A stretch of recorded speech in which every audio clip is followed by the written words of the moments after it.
If I could get my hands just for a season on the Sydney Opera House, which is a dream that you just can't imagine what it would do to me, naturally there I would want to mount a Meistersinger as a major piece of grand opera with a huge chorus and fantastic production values, utilising the all the hydraulics, all the tricks, all the splendour that you can get in really great production value opera. But then I love studio works as well, and I would love to think of a place like the Opera House having, as indeed it has, having.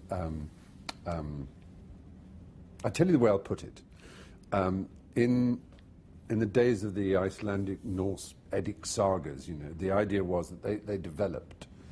There'd be a battle, and that after the battle, the victorious side would feast, and on one hillside would be the saga maker, who was the epic poem prose writer, who would tell the story of how Hagar had slain 7 men with one thrust of his sword, and how and how mighty and how wise he was in battle, and how cleverly he deployed his troops. And on the other hill would be someone who was known as the Glee Man.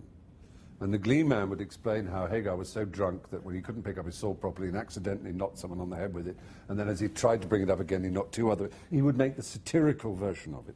And I think all the best culture, it has a saga maker and a Glee Man in the same place. So you could have the Meistersinger, but then you would also have you'd build some comic anti-opera show, rather than the way that there've been some brilliant reduced Shakespeare company. I'd love to see reduced opera done. So in which fun is made of opera, not from the knowing point of view. You have to know the opera in order to do it, but to make a Glee Man's version of the same story. So you could actually have a reduced Meistersinger for those who hadn't seen it, in which the story is told with and it's fun, but also I think small studio operas themselves are fun. If you're just sticking to opera for the moment, you've got enough spaces to do so much.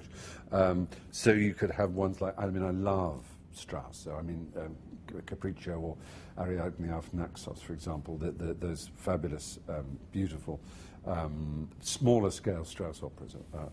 That'd be great fun to have one of those, and particularly perhaps Capriccio, because it's I think his last work, and it's about opera. It's about which is better. If you remember the story of it, are words better than music? And it's a great thing. And so you could have that as the theme of my Fry Festival at the Sydney Opera House, would be words and music, if you like.